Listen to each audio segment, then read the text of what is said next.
What's going on, guys? Welcome back to another episode of Backyard Sim Racing. And on one of my other YouTube channels, I've got some suggestions to make this how-to video, but because it's sim racing, dealing with sim racing, I want to put all that stuff on this new channel.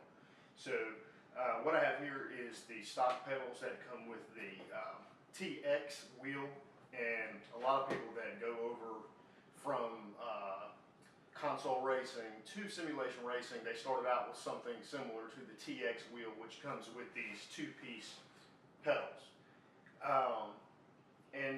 These aren't a terrible set of pedals, but a lot of people do complain about them. I personally use them for a long time. I actually have just, I'll try to get a shot, but I've just upgraded to the T3PA Pro pedals, which are great pedals. They're a three-piece pedal to go with my shifter. I have used CSR Elite pedals before, and they were good pedals too, but they were too noisy. They were very noisy when you pushed them. I actually share a wall.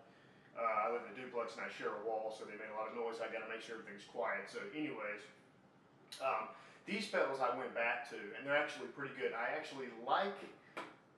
like the stiffness of the gas pedal. I actually like that better than the T3PA Pros. The T3PA Pros, the gas pedal and the clutch are a little bit too soft for my taste, but that's a preference thing. I'm going to see if I can put some springs in there to fix that. But the brake pedal in the T3PA Pros with the conical brake mod is perfect.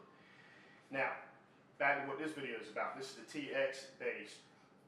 What the problem with these pedals is, from factory, there's no brake progression. It feels the same all the way down. It's not that great.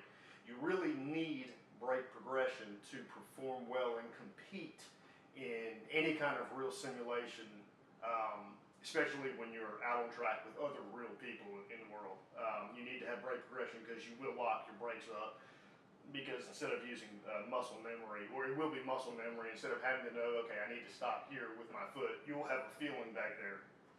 So I looked, and because these are primarily plastic, there's not too many ways to mod them without buying. I saw a couple of brake mods where you have to track down stuff they don't sell at normal stores. You got to go to a bunch of hardware stores to find all these furniture movers and stuff. But actually, after looking and looking and looking, I found a way. I didn't come up with this idea, but the video explanation wasn't that great. So I wanted to redo the explanation of how to do it and make it a little more clear of how to do a brake mod on the TX pedal, because it's so easy.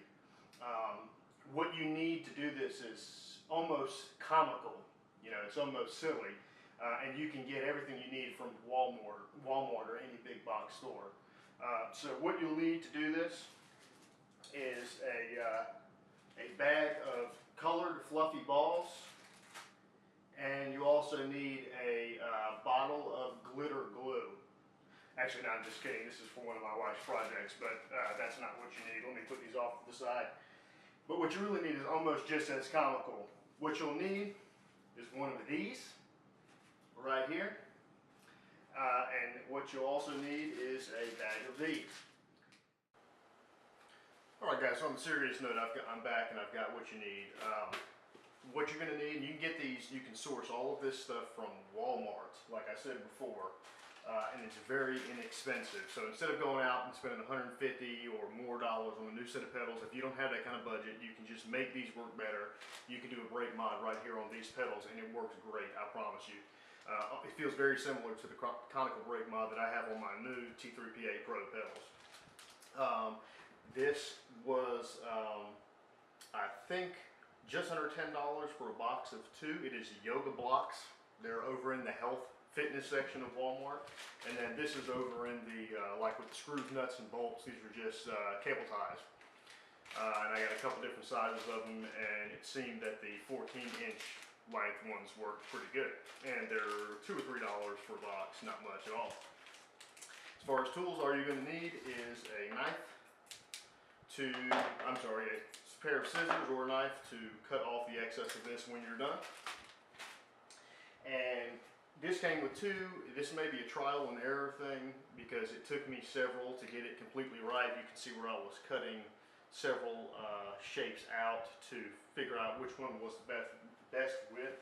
And what I ended up coming up with was this one right here, which I actually had it on and I'm going to put it back on, but just to save some time, I'm not going to cut this. But basically, you can see what I did. It's about the length of the mechanism the pedal plate sits on. It is when it goes down in there, like so. It's about that length. I ended up going with about an inch thick, maybe 3/4 of an inch thick. That was the right feel for me. You want it to be about the width of this plastic piece in the back, and you want it to be the length, like I said, of here.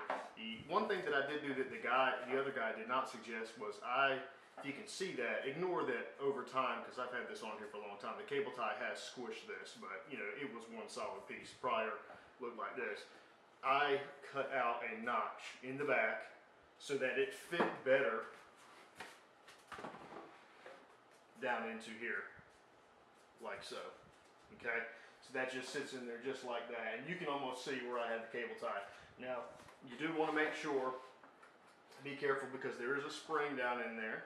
Okay, you want to make sure that you don't push this so far down in there that it squishes that spring, because then you're messing up the spring.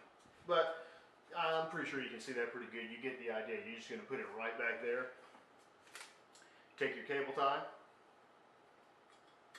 You want to go just under the actual pedal itself so that it can't slide up or down. And don't do this until you actually have, you know, make sure, feel it with your foot or with your hand. See how it stops now. There's a solid progression. The further I push this on there, the more it stops it. If you want more progression, make this thicker. If you want less progression, don't make it quite as thick as I did. But it's as simple as that. You just let that slide down in there. Put your cable tie around it.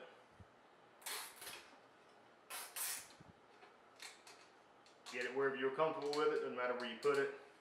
Really doesn't matter, because your foot's going to be on the plate. Cut off the excess.